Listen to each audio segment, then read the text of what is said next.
오늘 우리가 이 본문 말씀을 가지고 지식의 한계라는 제목으로 함께 말씀을 나누고자 합니다.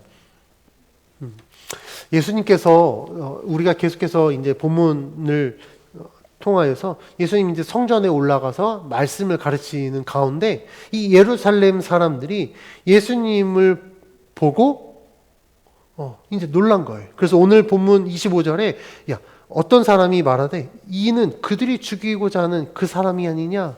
여기서 말하는 그들은 유대의 당국자들을 의미합니다. 그들이 이 죽이려고 하는 사람이 아니냐라고 물어봅니다. 이 사람이 이렇게 말한 이유는요, 예수님의 가르침이 그들에게도 걸림돌이 되었기 때문에 그렇습니다. 그러니까 예수님의 말씀을 들어보니까 이건 우리들의 율법에 어긋나는 말씀인데, 그래서 그들이 죽이려고 하는 그 사람 아니냐라고 물어보는 겁니다. 우리가 지난주까지 살펴본 본문의 내용을 종합해 보면 예수님은 자신이 하나님이 보내신 그리스도다라고 말씀하십니다. 그래서 나는 그로부터 왔고 그의 아들이고, 그래서 나로 말미암지 않고는 하나님 나라에 들어갈 수 없다라고 말씀하고 있는 겁니다. 예수님은 유대인들이 자신의 행위를 반대하고 핍박하지만 유대인들의 율법주의는 하나님의 말씀에 대한 순종이 아니라 도리어 하나님의 말씀에 반하는 행위라고 가르치고 있는 거예요. 그렇게 말씀하는 예수님을 이 유대인들은 얼마나 눈의 가시로 여겼겠습니까? 더 나아가서 예수님은 너네들의 이 율법 준수 행위가 왜 하나님께 반하는 것인지 예수님은 구체적인 예로 들어서 설명하고 있는데, 그 증거로 지난주 우리가 살펴본 모세의 율법을 제시하셨습니다. 예수님은 유대인들이 모세의 율법을 연구하고 그 율법을 지키려고 하고 있지만 정작 그들은 율법을 제대로 이해하지 못하고 그 뜻에 반하는 신앙생활을 하고 있다라고 말씀하고 있는 거예요. 그렇다면 예수님은 왜 유대인들이 율법을 잘못 적용하고 그들의 신앙이 잘못됐다라고 말씀하고 있을까요? 그 이유는 유대인들의 율법 적용이 잘못됐기 때문에 그래요. 그러니까 율법을 잘못 해석하고 잘못 적용했기 때문에 그렇습니다. 그들은요, 자신들이 율법을 연구하고 정말 내가 하나님의 말씀에 순종하고 그 뜻대로 지키고 있다고 믿었지만 예수님이 바라본 유대인들은요, 하나님이 그 율법을 주셨을 때 당시 하나님의 뜻을 전혀 이해하지 못하고 자신들이 연구하고 자신들이 임의대로 그 율법을 적용하고 있었기 때문에 예수님은 너희들의 이 신앙은 잘못됐다라고 말씀하고 있는 겁니다. 실제로 예수님의 말씀처럼요, 유대인들은 그들만의 지식으로 하나님을 이해하고 믿었습니다. 그 증거가 오늘 본문에도 나타나는데요. 첫 번째 증거는 그리스도에 대한 오해입니다. 오늘 본문 27절을 같이 한번 봉독해 봅니다. 시작. 그러나 우리는 이 사람이 어디서 왔는지 아노라. 그리스도께서 오실 때에는 어디서 오시는지 아는 자가 없으리라 하는지라. 아멘. 유대인들이 알고 있는 메시아에 대한 확실한 정보는요, 어디서 오는지 아는 자가 없다라는 거예요. 그러니까 그들의 이 메시아에 대해서 굉장히 신비적인 정보를 갖고 있었거든요. 유대인들이 그리스도에 대해서 이렇게 생각하는 이유는요, 실제로 그 2세기의 유대인 철학자인 트리포의 말이 그 유스티누스에 의해서 정형화되었습니다. 그러니까 이 유대 철학자들이 그 다시 오실 메시아에 대해서 이렇게 이야기한 거예요. 뭐라고 이야기했냐면, 그리스도께서는 비록 실제로 태어나셨으며 모처에 계실지라도 알려지지 않으시고 심지어는 자신을 알리지도 않으시며 엘리야가 와서 그에게 기름을 붓고 그를 만인에게 드러낼 때까지는 어떤 능력도 가지시지 않으신다. 이해하셨어요? 그러니까 분명히 태어났고 모처에서 지내고 있고 실존하고 있지만 우리들에게 나타나지는 않는다라는 거예요. 언제까지요? 엘리야가 그에게 기름을 붓기 전까지. 근데 예수님은 어떻습니까? 엘리야가 예수님께 기름 부었다라는 소문을 유대인들은 못 들었어요. 보지도 못했고. 왜냐하면 그들이 알고 있는 예수는 베들레헴에 태어나서 나사렛에서 목수의 아들로 자랐고 그 모든 유년기를 다 알고 있는데 어느 순간 어디에서 기름 부음 받았는가? 그렇지 않거든요. 그러니까 이 유대 사회에서 이 메시아에 대한 이 신비감이 형성이 되어 있는데 예수님은 전혀 신비롭지 않은 인물, 그의 유년기 다 알고 있고 어디서 누구의 아들로 자랐는지 다 알고 있는데 어떻게 당신이 메시아가 될 수 있느냐라고 물어보는 겁니다. 그러니까 유대인들 그리스도에 대해서 굉장히 신비적인, 굉장히 환상적인 이런 요소들을 갖고 있는데 예수님은 전혀 그들의 기준에서 메시아가 될 수 없는 거예요. 그리스도에 대한 유대인들의 이 기대는요, 사실 성경과 반대된다고 할 수는 없습니다. 왜냐하면 비슷한 내용이 공관복음에도 나와 있기 때문에 그래요. 대표적으로 마태복음 24장 26절 27절에 이렇게 기록되어 있는데 제가 봉독해 드릴게요. 그러면 사람들이 너희에게 말하되 보라 그리스도가 광야에 있다 하여도 나가지 말고 보라 골방에 있다 하여도 믿지 말라. 번개가 동편에서 나서 서편까지 번쩍인 같이 인자의 임함도 그러하리라. 마태복음 말씀해 보니까 인자의 임함이 어떻다고요?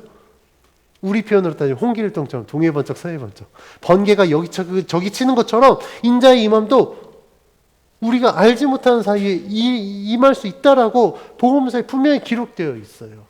그러니까 이 유대인들의 이 사상이 전혀 비성경적이다라고 말할 수는 없을 것 같습니다. 근데 여기에 오류가 하나 있어요. 왜냐하면 마태복음 24장 27절의 내용은요, 유대인들이 생각한 예수님의 초림에 대한 말씀이 아닙니다. 이 말씀은요, 예수님의 재림에 대한 말씀이에요.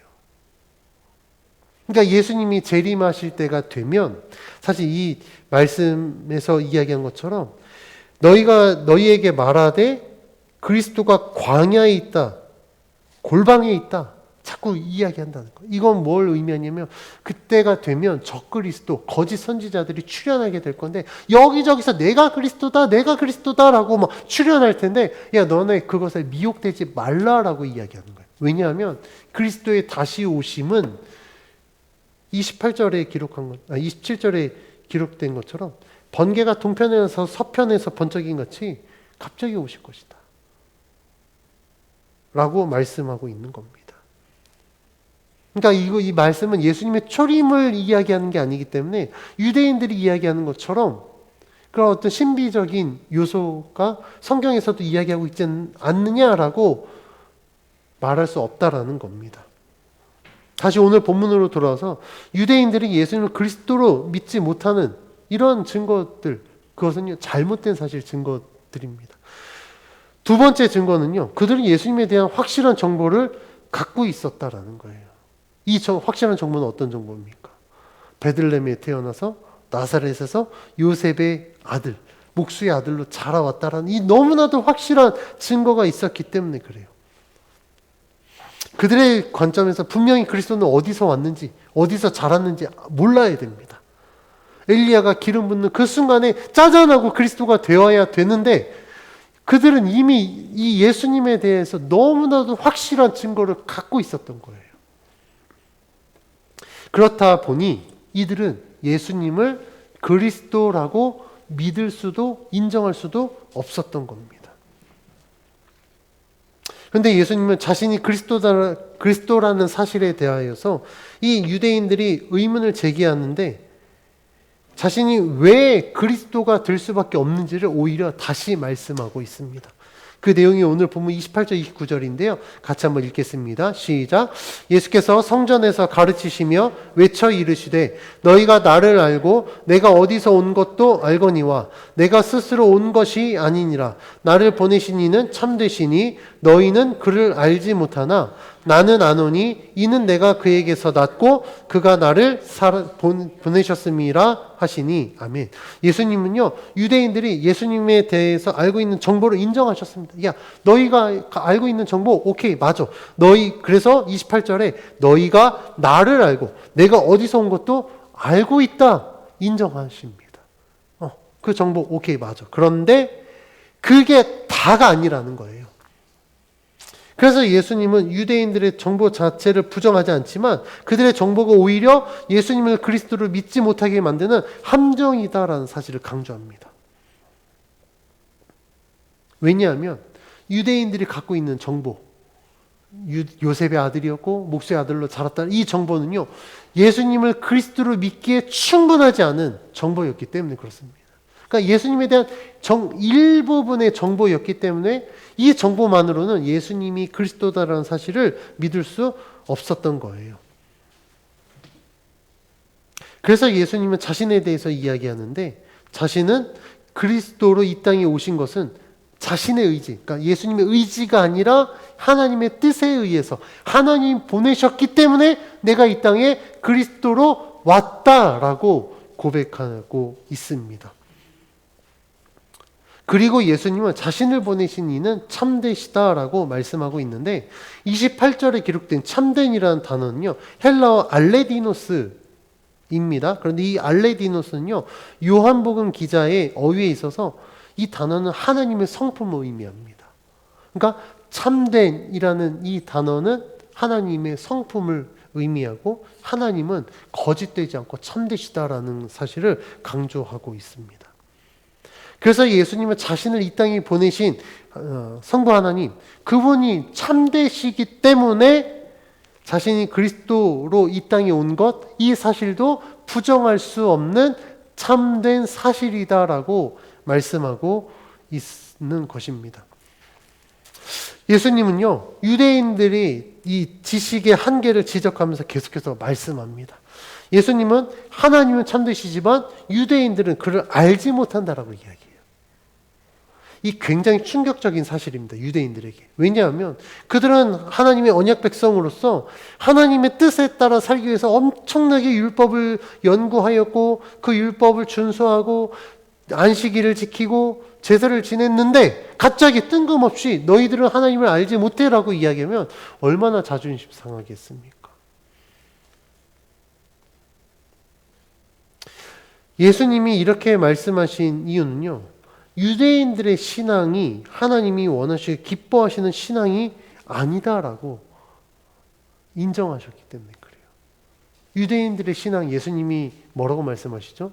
너희들은 외식하는 신앙이다. 그러니까 신앙의 본질은 사라진 채 신앙의 모양만 남아있기 때문에 예수님이 바라본 유대인들의 신앙은 철저하게 외식하는 신앙이었습니다. 본질을 상실한 채 신앙생활을 하니까 너희들은 하나님을 알지 못해라고 말씀하고 있는 거예요.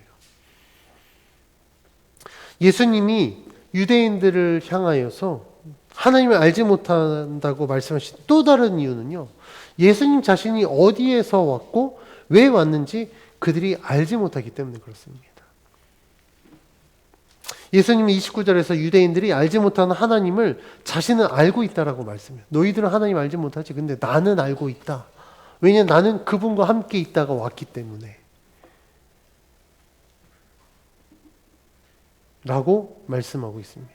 사실 이 사실은요, 우리가 계속해서 살펴보면 요한복음 5장에서 7장까지의 내용에서 반복적으로 예수님이 언급하고 있습니다.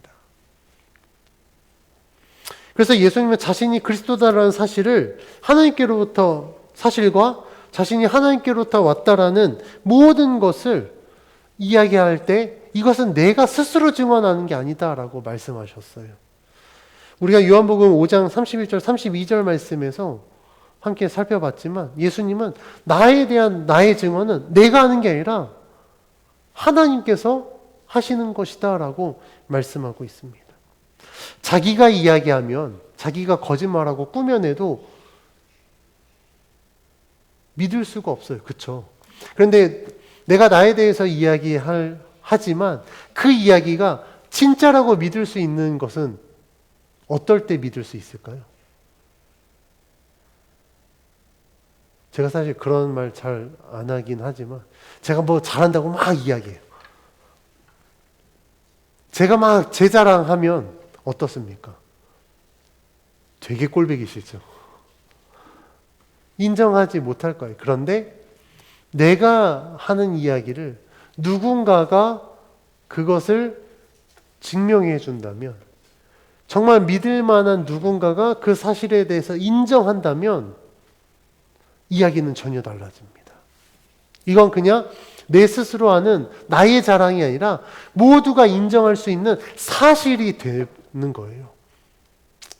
예수님이 내가 그리스도다, 나는 하나님께로부터 왔다라고 스스로 그냥 증명하고 스스로 이야기하는 것으로 끝난다고 한다면 예수님의 말씀을 어떻게 믿어? 라고 반문할 수 있겠습니다. 그런데 예수님의 이 말씀은 누가 확증한다고요?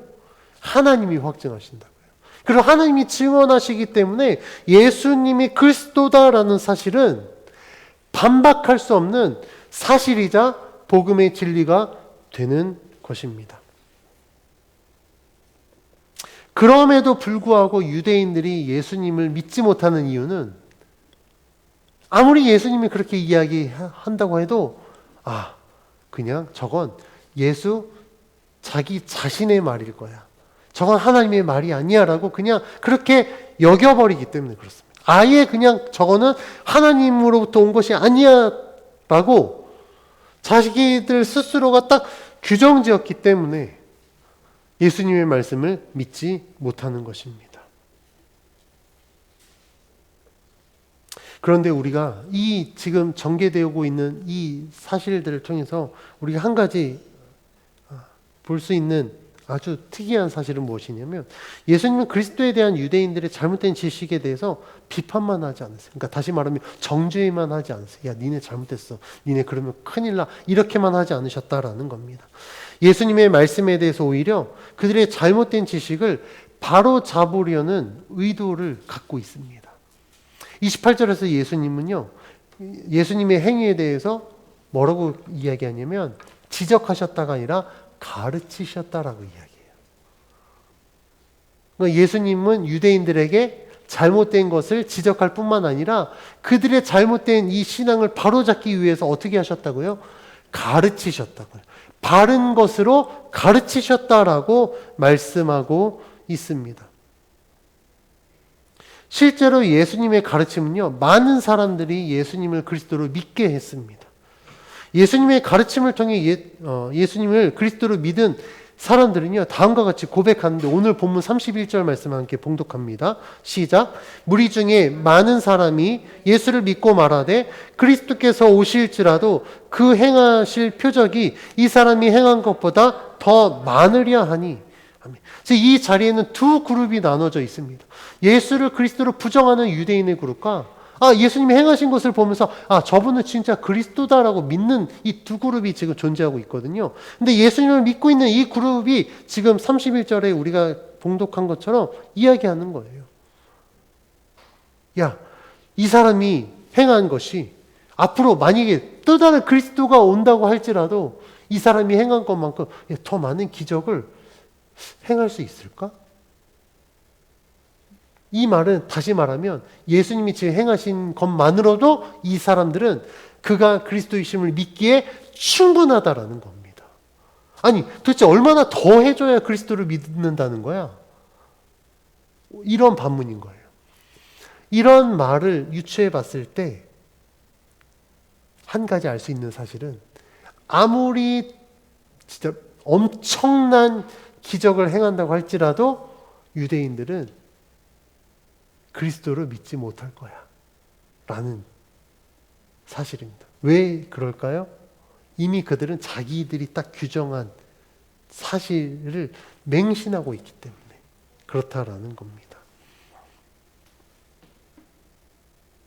예수님의 가르침을 통해 예수님을 믿은 자들 중에는요, 유대인들과 같이 예수님에 대한 확실한 정보가 있었습니다. 목수의 아들로 자랐고 그런 정보가 있음에도 불구하고 그리스도다라는 사실을 믿지 못하는 자들도 있었겠지만 그 자리에 있었던 사람들 중에 예수님을 믿은 자들은요, 아마 자신들이 갖고 있는 이 정보, 지식 이것을 다 내려놓고 지금 예수님의 가르침을 받고 예수님이 행하신 표적들을 통하여서 저분이 그리스도다라는 사실을 믿기로 작정했을 것입니다. 근데 반대로 유대인들은 예수님의 말씀을 듣고 가르침을 받았지만 여전히 예수님을 믿지 않습니다. 도리어 예수님을 잡으려고 하는데 30절과 32절은 이렇게 기록하고 있습니다. 30절과 32절 같이 봉독합니다. 시작. 그들이 예수를 잡고자 하나 손을 대는 자가 없으니 이는 그의 때가 아직 이르지 아니하였음이로라. 32절입니다. 예수에 대하여 무리가 수군거리는 것이 바리새인들에게 들린지라 대제사장들과 바리새인들이 그를 잡으려고 아랫 사람들을 보내니. 아멘. 30절과 32절에 기록된 것처럼 유대인들은 예수님의 말씀을 듣고 그 말씀을 믿은 것이 아니라 오히려 그 말씀을 더 반대해서 예수님을 잡아 죽이려고 합니다. 예수님의 가르침을 받은 많은 사람들이 예수님을 그리스도로 믿고 있는 이 상황에서도 유대인들은 예수님을 믿지 않고 거부하고 있는 거예요. 그 이유는 이 유대인들이 갖고 있는 그들의 지식의 한계가 그들을 무지하게 만들었기 때문에 그렇습니다. 유대인들의 무지함은요, 예수님을 그리스도를 믿지 못하게 만들었습니다. 예수님의 말씀을 거부하게 만들었어요. 하나님에 대해서 왜곡된 그 이해로 신앙생활을 하게 만들었습니다. 예수님의 말씀을 듣고도 그 말씀의 뜻과 의미가 무엇인지 전혀 깨닫지 못하는 이 유대인들의 모습에 대해서 오늘 본문 33절에서 36절은 이렇게 기록하고 있는데요. 33절에서 36절 같이 봉독합니다. 시작. 예수께서 이르시되 내가 너희와 함께 조금 더 있다가 나를 보내신 이에게로 돌아가겠노라. 너희가 나를 찾아도 만나지 못할 터이요 나 있는 곳에 오지도 못하리라 하시니 이에 유대인들이 서로 묻되 이 사람이 어디로 가기에 우리가 그를 만나지 못하리요 헬라인 중에 흩어져 사는 자들에게로 가서 헬라인을 가르칠 터인가 나를 찾아도 만나지 못할 터이요 나 있는 곳에 오지도 못하리라 한 이 말이 무슨 말이냐 하니라. 아멘. 유대인들은 예수님의 말씀을 듣고 믿지 못하니까 오히려 그 말을 듣고 더 막 서로 헤매고 있는 거예요. 자, 예수님이 유대인들에게 말씀하신 이 내용은 무엇을 의미합니까? 예수님이 하나님 나라에 하나님 우편에 앉아 계시다가 다시 재림하실 것을 의미하고 있는 거예요. 그러니까 예수님이 부활하고 승천하셔서 내가 나를 보내시니 곧 하나님 나라에 내가 갈 것이다라고 말씀하고 있는 겁니다. 그런데 유대인들은요 그걸 전혀 이해하지 못해요. 왜 이해하지 못할까요? 이들은 예수님이 하나님께로부터 왔다라는 사실을 아예 믿지를 않거든요. 그러니까 내가 나를 보내신 이에게 내가 다시 가겠다라고 한 이 말조차도 전혀 이해하지 못하는 겁니다. 그래서 그들이 서로 물어봐요. 야, 저 예수가 다시 돌아가겠다고 한 그곳이 어디야?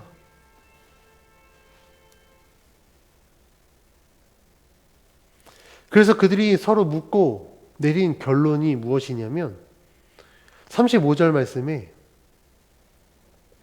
이 사람이 어디로 가게 우리가 그를 만나지 못하리요? 야, 우리가 그를 만나지 못할 것이다? 우리가 갈 수 없는 곳? 그것이 어딜까? 유대인들의 생각에 그 장소는 우리가 갈 수 없는 곳은 부정한 곳, 부정한 사람들이 모여 있는 곳. 그것이 어디냐면 그것은 헬라구나. 이 복음서에서 유대인들이 말하는 헬라인은 모든 이방인을 통틀어서 헬라인이라고 표현하거든요. 그러니까 이방인들이 있는 곳, 그들이 부정한 자거든요. 유대인의 율법에서 그들과 상종할 수 없는 이유는 그들이 부정하기 때문에 내가 그들과 식사를 같이 하거나 무엇인가 같이 하면 나도 그 부정을 타서 나도 부정한 자가 되기 때문에 그들은 철저하게 이방인들을 멀리했습니다. 그러니까 여전히 그들은 자기들만의 지식으로 예수님의 말씀을 이해하다 보니 예수님이 다시 돌아갈 곳은 헬라인 중. 그래서 35절에 그러면 예수는 헬라인 중에 흩어져 사는 자들에게로 가서 헬라인을 가르치려고 하는 거 아닌가? 이렇게 유추하는 거예요. 어떻습니까? 답답하지 않으세요? 저는 이 본문 말씀 읽으면서 유대인들 진짜 멍청하다. 어쩜 이렇게 이해하지 못할까? 그러니까 그들이 갖고 있는 지식은요, 계속해서 그들을 이 지식의 한계로 말미암아 무지함의 함정으로 계속해서 빠뜨리고 있는 것입니다. 그러니까 이 유대인들의 이 행위는요, 우리말로 따지면 아주 제대로 헛다리 짚고 있는 거예요. 예수님은 지금 하나님 나라를 이야기하고 있는데 하나님 나라에서 왔다라고 전혀 인정하지 못하고 믿을 수 없으니 그들은 자신들의 지식의 한계로 그냥 예수님의 말씀을 이해하고 있는 것입니다. 그런데요, 예수님이 하나님께로부터 오신 그리스도다라는 그 사실을 믿는 자들은 예수님의 말씀을 듣고 아는 겁니다. 아, 예수님 다시 가실 그곳은 하나님 나라겠구나. 그러면 그 나라를 가지 못할 것이다 라고 예수께서 말씀하신 것도 분명히 알 겁니다. 자, 예수님 하나님 나라에 계십니다. 근데 하나님 나라에 가지 못한다라고 말씀하십니다. 그러면 누가 하나님 나라에 못 갑니까? 예수를 믿지 않으면 하나님 나라에 못 가잖아요. 그러니까 알고 있는 거예요. 아, 예수 믿는 우리는 하나님 나라에 들어갈 수 있겠으나 예수를 믿지 않는 자들은 아, 하나님 나라에 절대 갈 수 없겠구나. 이 예수님의 말씀을 통해서 우리가 알 수 있는 것은 즉 예수님의 이 가르침은 하나님 나라에 대한 복음이었습니다. 예수님을 믿으면 하나님이 약속하신 구원을 받게 될 것이다. 예수님을 믿으면 하나님 나라에 들어갈 수 있다라는 사실입니다. 예수님의 가르침을 통해 하나님 나라의 백성의 자격은 유대 혈통이거나 아니면 율법을 지키거나 안식일을 지키고 제사를 드리는 이런 겉으로 보여지는 스펙이 아니라 혈통 상관없이 신분 상관없이 누구든지 예수 그리스도를 믿으면 하나님 나라에 들어갈 수 있다라는 이 천국 복음을 지금 예수님은 가르치고 있다라는 겁니다. 그래서 예수님은 아무리 유대 혈통을 갖고 율법을 지킨다고 할지라도 예수를 그리스도를 믿지 않으면 너희들은 하나님 나라에 들어갈 수 없다라고 말씀하고 있습니다.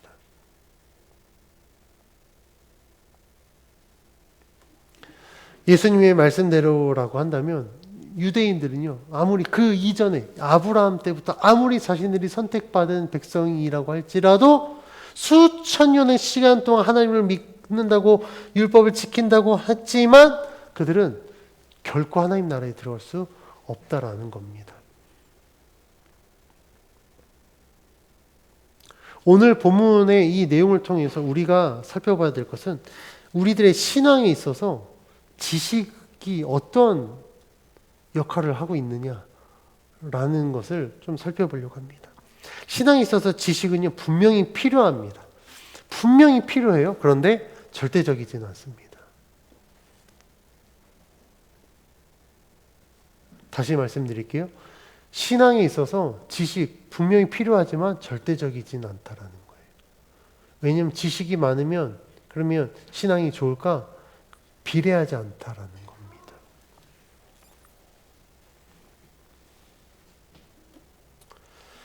그런데요, 이 지식은요, 반드시 또 있어야 되긴 합니다. 왜냐하면 이 무지함은요, 우리들의 신앙을 오히려 병들게 만들기 때문에 그렇습니다. 그렇다고 한다면 이 신앙에 있어서 믿음과 지식, 이 두 관계는 어떤 관계인가? 제가 말씀드리는 것은 지식은요, 절대 나의 믿음의 수준을 넘어서면 안 됩니다. 그러니까 내가 믿는 만큼 하나님을 아는 게 가장 건강한 거예요. 내가 내 믿음보다 지식이 앞서게 되면 어떻게 될까요? 속된 말로 그 지식은요, 이런 표현 죄송하지만 개똥 철학됩니다. 그러니까 뭔가 많이 알고 많이 이야기하고 있는데 내가 믿지 못하니까 그게 복음의 진리가 되지 못하는 거예요. 그래서 오늘 본문 오늘 설교의 제목처럼 지식의 한계가 분명히 존재합니다. 지식으로 하나님을 잘 믿을 수 있을까? 저는 불가능하다고 봐요. 유대인들이 그렇지 않았습니까? 제가 봐도 그렇습니다. 솔직히 제가 몇 번 이야기했지만 신학교 교수님들 중에 제가 공부했지만 정말 학적으로 제가 굉장히 존경합니다. 학문적으로 굉장히 뛰어나신데 저는 그분들을 제가 목회자로서 존경하진 않아요. 왜냐하면 그분들은 학자는 될 수 있을지 모르겠지만 목자는 안 되겠더라고요. 왜냐하면 자신이 공부한, 자신이 갖고 있는 그 지식이 잣대로 무엇인가를 바라보기 때문에 그래요.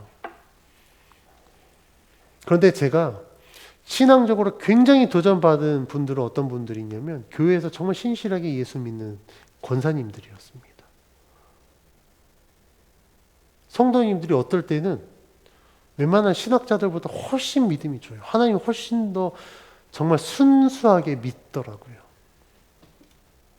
그런데 거기서 위험한 게 뭐냐면 내가 너무 잘 믿는데 지식이 없으면 어떻게 될까요? 신비주의로 빠져버려요. 이단에 빠지게 되고. 그래서 그걸 방지하기 위해서 우리는 내가 믿는 만큼 하나님을 아는 지식이 충족되어져야 됩니다. 그러니까 내가 믿는다고 하는데 이 지식보다 믿음이 더 앞서게 되면 신비주의나 이단에 빠질 위험성이 크고, 믿음보다 지식이 앞서게 되면 그 지식의 함정이 내 믿음을 그냥 가로막을 수 있다는 거예요.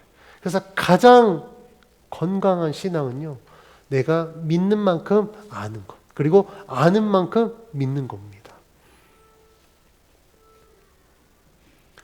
이 지식의 한계를 이겨내고 예수님을 믿었을 때 하나님이 어떻게 역사하시는지 우리는 많은 예들이 있습니다. 대표적인 예가 성경에 나오는 사도 바울이에요. 사도 바울 율법 엄청나게 공부했습니다. 그것 때문에 예수를 핍박하고 예수 믿는 자를 죽이려고 했다가 다메섹에서 예수님 만났잖아요. 그 이후에 사도 바울 어떻습니까? 내가 공부한 이 모든 것 난 배설물로 여긴다라고 했어요. 그런데 그렇다고 해서 그걸 다 버렸느냐? 아닙니다. 사도 바울이 지금 그 이전까지 공부했던 모든 것들이 예수 그리스도의 복음을 변증하는데 굉장히 유용하게 쓰였다라는 거예요. 또 한 가지, 최근에 우리가 제가 예로 들 수 있는 인물이 우리나라 문화부 장관을 역임했고 문화평론가 언론인으로 활동했던 이어령 박사님입니다. 올해 2월에 소천하셨거든요. 근데 이어령 박사님은요, 철저하게 무신론자였습니다. 기독교를 종교로 인정 않고 그냥 문화의 한 카테고리로 인정하셨던 분이었었어요. 성경을 굉장히 박학다식하기 때문에 성경을 읽었지만 그 성경을 읽고 성경을 믿는 것이 아니라 성경을 읽고 오히려 성경이 굉장히 비현실적이고 비논리적이다라는 걸 반박한 데 굉장히 앞섰던 분이었습니다. 그런데 이렇게 무신론자였고 기독교를 반대했던, 부정했던 이어령 박사님이 예수님을 믿게 됩니다. 그리고 도쿄에서 세례를 받았거든요.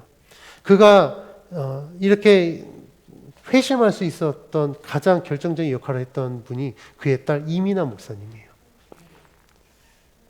변호사였다가 암 선고를 받고 하나님 앞에 기도하면서 목회자가 되어서 철저하게 그는 자신의 아버지의 구원을 위해서 엄청나게 기도했어요. 이어령 목사님이 자신이 세례받고 난 그 다음날 그 한국 국민일보 신문을 아마 봤던 것 같아요. 신문을 보고 깜짝 놀랐대요. 자기 딸이 오늘의 교회에 출석만 하는 줄 알았는데, 예배만 드린 줄 알았는데 거기에서 자신에 대해서 간증을 했고, 저는 눈물로 간증했고, 그 간증을 듣고 얼마나 많은 성도들이 도전을 받고 자신을 위해서 기도했는지 자신이 그때 알았다라는 거예요. 그래서 그가 그 저술한 지성에서 영성으로라는 책에 보면 이어령 목사님이 그날 아침에 신문을 보고 기도한 그 내용, 굉장히 투박한 기도지만 그 기도가 지성인으로서의 무신론자였던 지성인으로서의 마지막 길이고 영성으로 들어가는 그 길목에서의 기도였다라고 고백합니다. 이어령 박사님의 고백대로 자신이 갖고 있는 지식으로는 하나님을 전혀 인정할 수 없었던 거예요. 믿을 수가 없었습니다. 그런데 그가 갖고 있는 이 지식의 한계를 뛰어넘을 수 있었던 것은 그를 위한 딸의 기도가 응답되고 하나님이 이어령 박사님에게 하나님 자신을 드러내신 거예요. 내가 살아있는 하나님이다. 나를 믿는 너의 딸이 그렇게 구원받은 것처럼 너도 나를 믿어 구원받을 수 있다라는 그 말씀을 이어령 박사님이 믿는 순간 그의 지식의 한계는 믿음으로 극복하게 된 겁니다. 만약에 그걸 극복하지 않았다고 한다면 이분은 철저하게 자신의 지식의 한계 때문에 이 무지의 함정으로 계속해서 빠져들었을 것입니다. 그런데 그는 믿음으로 극복했습니다. 지난 주간에 제가 목회자 세미나에서 이 코로나 시대를 겪은 교회와 성도들에 대한 설문조사를 발표한 것을 봤는데, 지난 3년 동안 한국교회 성도들 중에 40%에 해당하는 성도들이 자신의 믿음이 이 코로나를 겪으면서 퇴보했다라고 고백했어요. 저는 당연한 수치라고 봅니다. 오히려 더 많은 수치라고 생각했는데 생각보다 적더라고요. 그런데 왜 그러면 한국교회 성도들이 신앙이 퇴보했을까? 그들이 지식이 부족했을까? 정보가 부족했을까? 그렇지 않습니다.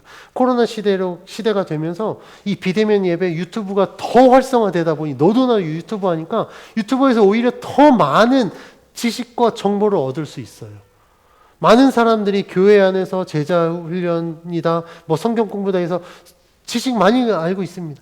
하나님에 대해서 모르는 게 아니에요. 예수님에 대해서 모르는 게 아니라고요. 그런데 그렇게 많이 알고 있음에도 불구하고 왜 그들의 믿음은 진보하지 못하고 퇴보했을까?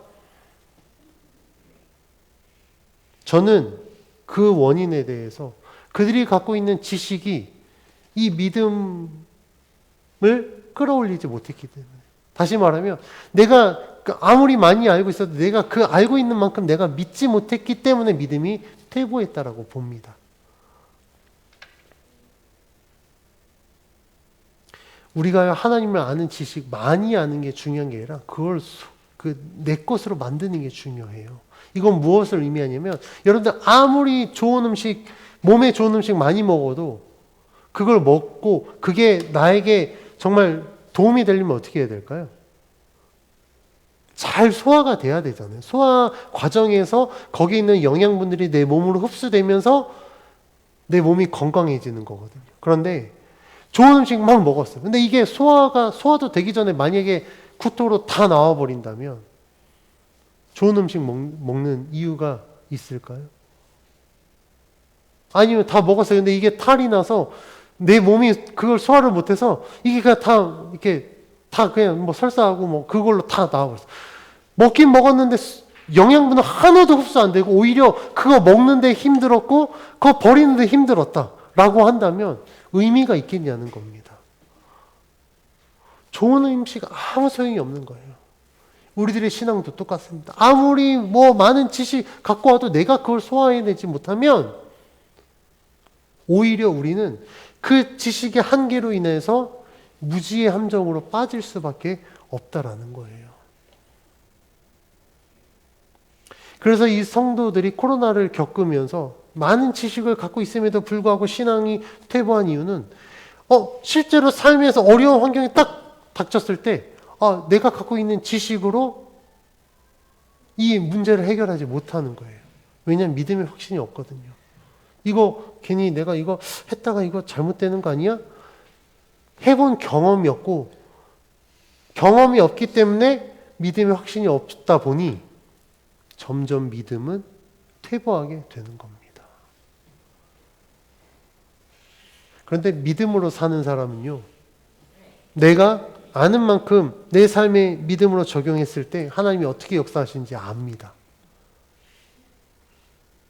알기 때문에 하나님을 더 믿어드려요. 그래서 제가 저의 삶 속에 하나님이 저를 굉장히 코너로 몰아가실 때가 있어요. 그러니까 코너에 몰려서 뭔가 할 수 없을 때, 이거 어떡하지가 아니라 저는 코너에 몰아가면 몰아갈수록 저는 오히려 더 희열을 느낍니다. 그래서 제가 고백해요. 아니 하나님 얼마나 큰 은혜를 주시려고 자꾸 코너로 몰아가십니까? 대표적으로 이번 주에 제가 이제 멘토 목사님 만났는데 제가 그 목사님한테 그렇게 고백했거든요. 목사님, 하나님이 도대체 우리 교회를 얼마나 크게 사용하시려고 코로나 시대에 개척하게 하셨는지 제가 모르겠어요. 그 목사님 개척하려고 지금 하고 있는데 지금 개척이 안 됐거든요. 그래서 목사님이 저한테 맨날 개척 선배님에서 왜 그러시냐고, 그러지 말라고 막 하시는데 이 어려운 코로나 시대에 개척하셨으니 얼마나 대단한 개척 선배님인지 제가 막 정중히 모시겠습니다. 목사님 그러지 마십시오. 그랬지만 제가 사실 그렇게 고백할 수 있는 이유는 이것이 하나님의 뜻이고 이 길이 하나님이 인도하시는 길이라고 한다면 지금 당장 내 눈앞에 있는 이 고난이라고 하면 고난일 수 있고 어려움이라고 하면 어려움이라고 할 수 있는 이 모든 상황들 저에게는 그렇게 중요하지 않습니다. 왜냐하면 하나님이 책임지실 것이니까. 제가 그렇게 믿어드릴 수 있는 이유는 제 삶 속에서 그렇게 하나님이 훈련해 가셨어요. 그러니까 작은 것부터 정말 큰 것까지 그렇게 훈련해 가셨고 제가 그렇게 맡겨드렸을 때 하나님은 단 한 번도 제가 믿어드리는 것에 실망하지 않게 역사하셨기 때문에 그래서 저는 그 하나님을 신뢰합니다. 저는 우리 성도님들도 그러한 믿음으로 신앙생활 하시기를 간절히 축원합니다. 여러분들이 하나님을 알고 있는 것 중요해요. 그런데 때로는요, 내가 갖고 있는 지식이 나의 믿음을 더 풍성하게 만드는 게 아니라 어떨 때는 내가 알고 있는 지식이 나를 이 무지 함정으로 빠뜨릴 때가 있어요. 나는 되게 많이 알고 있는 줄 알았는데 그 많이 알고 있는 것이 오히려 하나님에 대해서 너무 편향적으로 알게 만들었고 그것으로 인해서 더 믿어드릴 수 있었는데 더 믿어드리지 못하게 가로막는 장애물이 될 수도 있다라는 겁니다. 그래서 제가 우리 성도님들께 권면합니다. 여러분들이 하나님을 알아가는 거 굉장히 중요해요. 그런데 내가 내 믿음이 소화하지 못하면서 계속해서 꾸역꾸역 알려고 하지 마십시오. 그래서 제가 늘 기도하는 건 뭐냐면요. 하나님 제가 믿는 만큼 알게 해주십시오. 근데 제 믿음의 그릇이 종지면 제 지식 종지잖아요. 근데 아니 목사의 믿음, 목사의 분량은 종지인데 만약에 이만한 사발의 성도가 왔어요. 제가 감당할 수 있을까요? 전 감당 못합니다. 그리고 이 성도님도 안 돼요. 채워지지 않는데 아니 종지의 목회자가 설교하는 게 어떻게 하겠습니까? 그래서 제가 늘 기도하는 거 하나님 제가 정말 겸손함으로 저의 분량이 커질 수 있게 도와주십시오. 그리고 제 신앙의 모토는 그리고 제 목회의 모토는요 많이 아는 게 아니라 우리가 아는 만큼 믿자, 믿는 만큼 알자, 아는 만큼 살아내자. 이게 우리 더한 밝은 교회의 신앙의 기조입니다. 그러면 여러분들이 신앙적 지식을 쌓는데 조심스러워질 거예요. 왜냐면 내가 살아내지도 못하는데 많이 알아서 뭐 하겠어. 그래서 우리가 건강한 신앙이 되기 위해서는 더 많은 정보를 통해서 지식을 쌓는 게 아니라 일단 스탑. 지금까지 내가 알고 있는 하나님에 대해서 다시 한번 점검하고 그럼 내가 알고 있는 만큼 믿고 있는 만큼 나는 그렇게 살아내고 있는가? 내 삶을 점검해 보는 거예요. 내가 살아내지 못하고 한다면 일단은 하나님 여기까지 제가 그동안 알고 있고 믿는 만큼 내가 일단 살아내겠습니다. 삶으로 내가 소화해야 더 채워질 거 아니겠습니까? 그런데요 그렇게 내가 믿어드리고 살아내면요 하나님은 어느 순간 우리를 더 훈련시키셔서 더 많은 것들로 채우실 것입니다.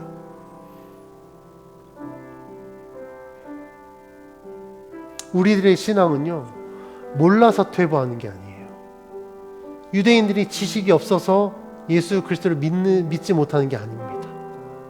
문제는 자신들의 믿음의 분량보다 너무 많은 지식을 갖고 있다 보니 그 지식이 하나님보다 더 추월해 버린 거예요.